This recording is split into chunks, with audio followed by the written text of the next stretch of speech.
Magandang araw mga kagabay. Ngayon po July 24, 2026, araw po ng Biyernes. Araw ng ating debosyon sa kamahal-mahalang puso ng Panginoon.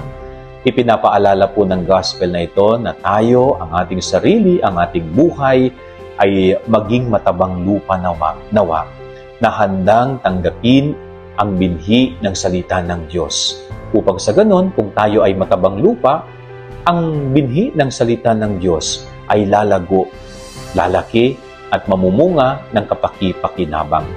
Kaya ihanda natin palaging ating sarili, gawin nating matabang lupa ang ating buhay para handang tanggapin ang salita ng Diyos. Yan ang ating gabay aral ngayong maghapon. God bless po sa inyo lahat. Pagpalain kayo ng Panginoon.